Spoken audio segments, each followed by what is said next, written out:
Galera, bom dia para todos. Vão lá, deixa eu compartilhar aqui minha tela. Acho que ela já está até sendo compartilhada.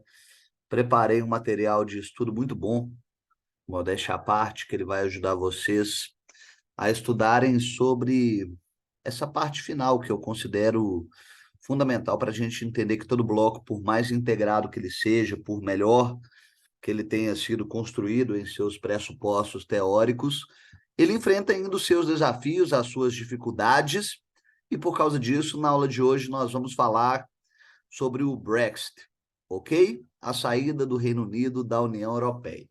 Então vamos lá. Lembrando que essa proposta de aula de hoje ela vai ser um pouco diferente.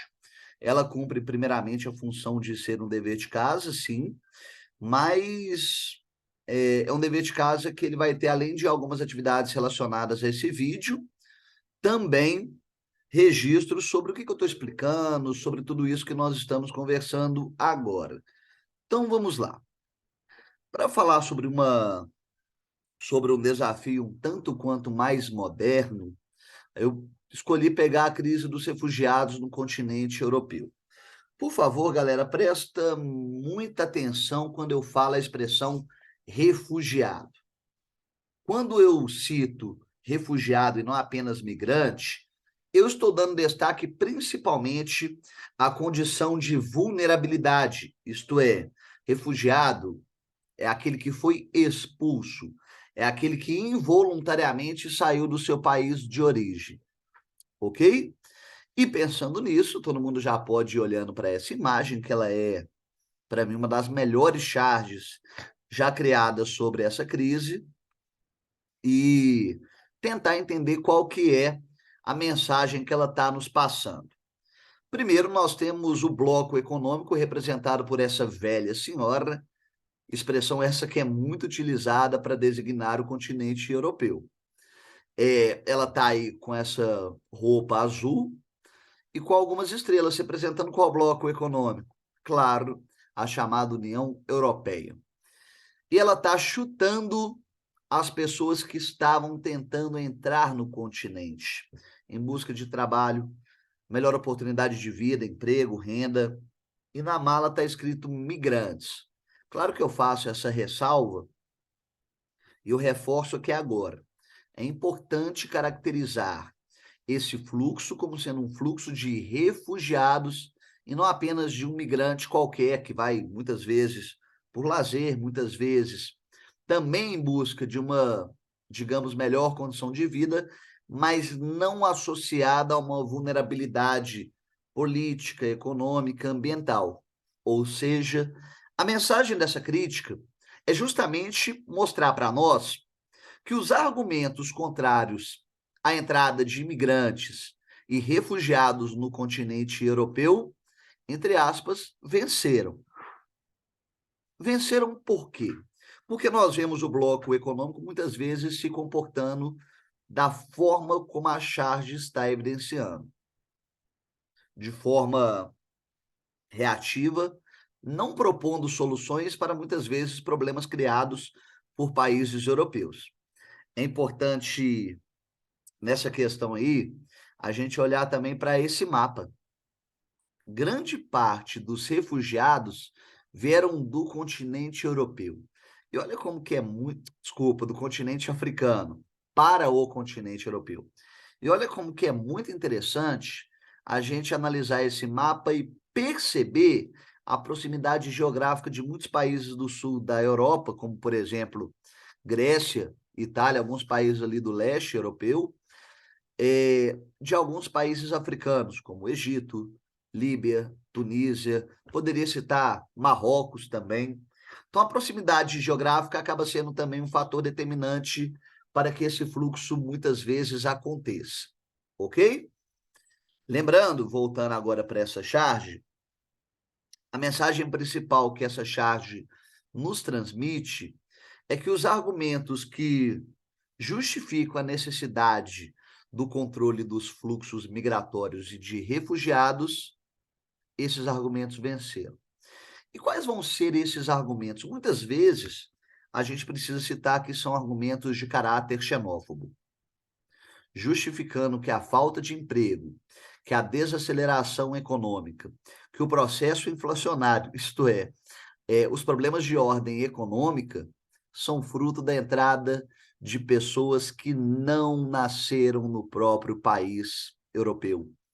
No fundo, nós temos aqui uma visão colonial, uma visão que muitas vezes foi produzida a partir de séculos de exploração, principalmente no continente africano, principalmente no continente asiático, onde toda essa exploração acabou estruturando uma espécie de racismo. Uma espécie não, vamos ser honestos, um racismo estruturado nessas condições de opressão e exploração, de tal modo que são frequentes, quem acompanha o mundo futebolístico aí, Real Madrid, Vini Maladeza, sabe do que eu estou falando. Eu estou falando especificamente dos inúmeros casos de racismo que sequer as federações, por exemplo, da Espanha, conseguem controlar. Então, um dos argumentos contrários vai justificar justamente que esses estrangeiros, esses estranhos, essas pessoas que estão vindo de países mais pobres, acabam sendo a causa dos diversos problemas de ordem econômica, principalmente, mas também de ordem social, dado que muitas forças políticas europeias acusam os migrantes, os refugiados, pelos problemas existentes no continente europeu.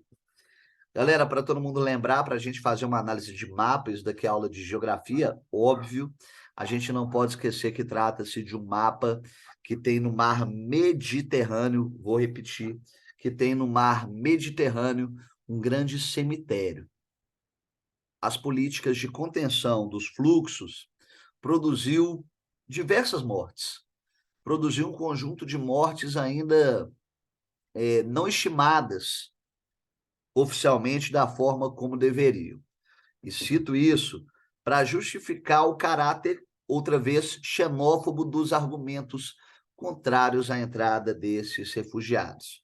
Você pode estar perguntando algo mais ou menos assim agora, Ramon, mas qual que é o argumento, então, que vai justificar a entrada desses refugiados, por assim dizer? Primeiramente, existe um argumento de caráter humanitário, que vai, do ponto de vista ético, explicar que um ser humano, pelo seu simples direito de ser humano, ou seja, está previsto na condição e nos direitos humanos de que ninguém pode ser deixado à deriva, pode morrer por uma negligência de um bloco econômico, de um país, ou seja, de uma entidade política humana, tal como é a União Europeia. Além, é claro, de alguns argumentos econômicos que vão apontar também no sentido da questão econômica, como, por exemplo, o fato de que, ao contrário do que dizem os primeiros argumentos, que eu citei alguns minutos atrás, os refugiados possuem um perfil de escolarização e de aceitação de vagas de emprego diferentes de grande parte da população europeia. Ou seja, não existe essa tal competição, esse tal, abre aspas, roubo de emprego dito por alguns europeus. De forma contrária, o que existe é que os refugiados ocupam cargos de salários mais baixos e que os próprios europeus não ocupam, sendo responsáveis, então, por aquecer a economia desse circuito inferior. Tudo bem? Agora vamos para um segundo desafio que, para mim, também ele é fundamental para a gente entender a complexidade desse bloco. Vou deixar um vídeo aqui daqui a pouco, viu? Um vídeo que, para mim, ele traduz muito bem o que é o Brexit, como que ele é importante para a gente compreender os desafios e muito mais até, compreender as dificuldades de uma integração como é a União Europeia, que do ponto de vista humano nunca existiu nada sequer parecido. Precisamos falar isso também. Galera, vamos lá. O Brexit, como está sendo mostrado aí na charge, é a saída do Reino Unido da União Europeia. Então, nós temos aí uma expressão que ela vem de exit, exit de saída, e esse BR aí, significando o Reino Unido, né? Na verdade, a Grã-Bretanha e mais a Irlanda do Norte, que formam essa entidade política chamada Reino Unido. Na charge, nós percebemos que, de um lado, nós temos a bandeira do Reino Unido e, do outro lado, nós temos a União Europeia. E eu pergunto o seguinte: mencione os impactos do Brexit para a política e economia do Reino Unido. Galera, em primeiro lugar, é muito importante destacar que trata-se de um processo burocrático, que trata-se de um processo que ele é construído a partir de uma série de acordos, políticas conjuntas, alianças comerciais, isto é. Estou citando esses 3 exemplos para mostrar o desafio e a dificuldade que é sair de um bloco econômico. Que por mais que, por meio de um referendo, sua população tenha dito eu quero sair desse bloco, não é tão simples assim. Na prática, você precisa desconstruir e desfirmar diversos acordos que tinham sido feitos anteriormente. Por causa disso, essa saída é extremamente lenta. E essa lentidão, ela acabou gerando um impacto econômico consideravelmente negativo para o Reino Unido. Impacto esse vindo das incertezas dos investidores, vindo da incerteza dos empreendedores e dos grandes empresários. Temendo aí uma desaceleração econômica, o Brexit veio acompanhado do aumento de desemprego e também da inflação. Então, cito isso para falar de 2 consequências de ordem econômica. De ordem política, eu prefiro citar uma instabilidade, INS, ok? Uma instabilidade política derivada principalmente de uma forte polarização que marcou esse referendo. Forte polarização? Sim. Apesar de nesse referendo ter sido favorável à saída do Reino Unido da União Europeia, foi possível perceber algumas diferenças existentes dentro do país, camufladas historicamente por séculos.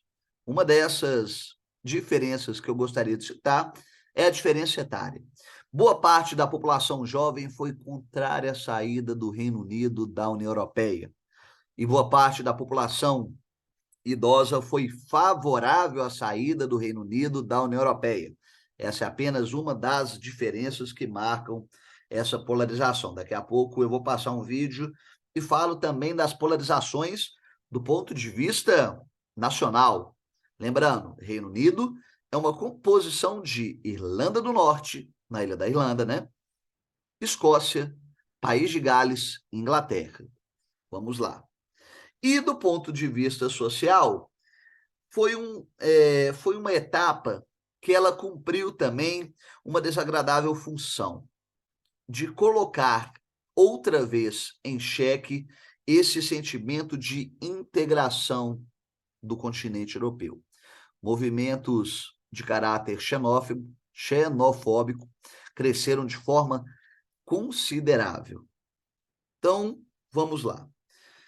E por fim, a gente não pode esquecer, um minutinho só, deixa só eu voltar aqui, e por fim nós não podemos esquecer também que, tratando-se de um bloco econômico, a saída de um país compromete também todos esses acordos de exportação e de importação que tinham sido feitos.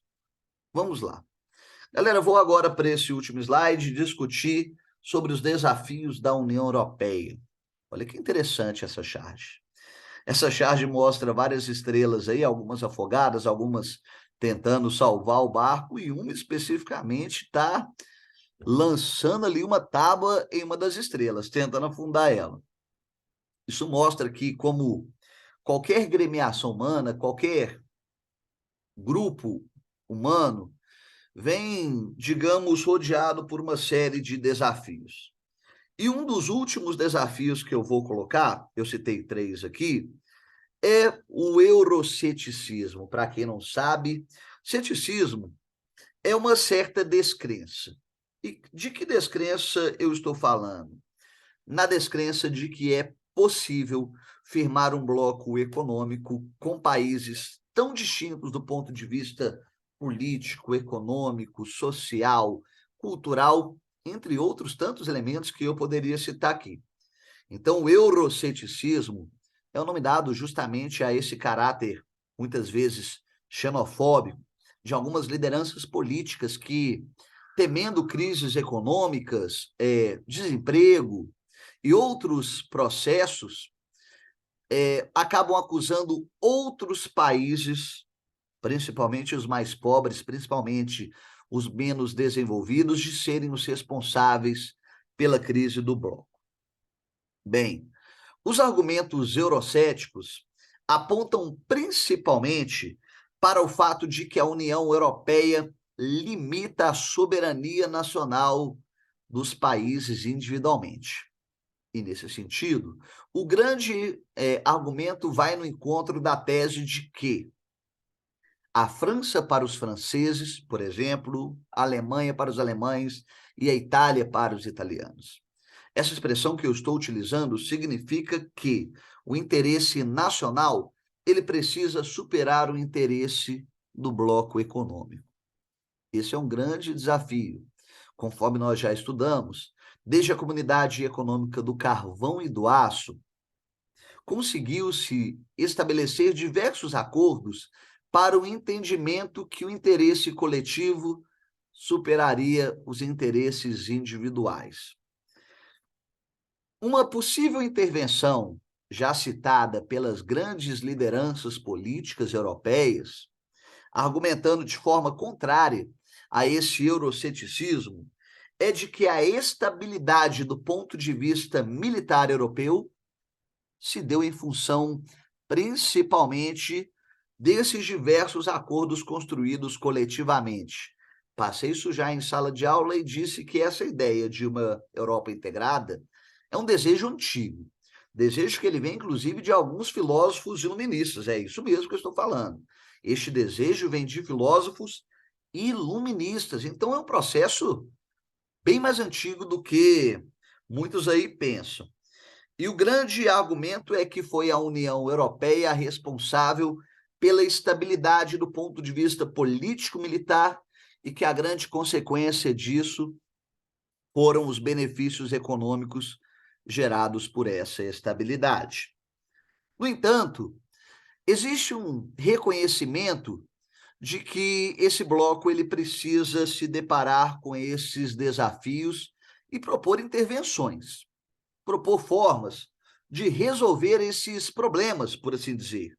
Do ponto de vista político, uma das ideias mais ventiladas é o financiamento dos países mais pobres desse bloco, como, por exemplo, Portugal, Irlanda e Itália, Grécia e Espanha, que foram apelidados pelos eurocéticos de PIGs, P-I-I-G-S. Repito, P de Portugal, I de Irlanda, I de Itália, G de Grécia e S de Espanha. Por outro lado, o argumento que justifica esse financiamento dos países menos desenvolvidos é que, tratando-se de um bloco, a preocupação com aqueles que estão em crise deve ser uma prioridade não apenas do ponto de vista político quanto econômico, mas principalmente do ponto de vista humano, por assim dizer. Por outro lado, do ponto de vista econômico, a queixa de que existe uma falta de autonomia e liberdade, ela procura ser solucionada a partir de uma intervenção que caminha no sentido da criação de regulamentações mais flexíveis, propondo que diversos países possam ter uma cota de acordos individuais com outros. Galera, esse vídeo ele sintetiza aqui a nossa cópia Europa, da Segunda Guerra ao Brexit, 4 de 4. E para além disso, eu vou colocar também um vídeo falando um pouco mais sobre o Brexit. Um grande abraço para todos, até logo.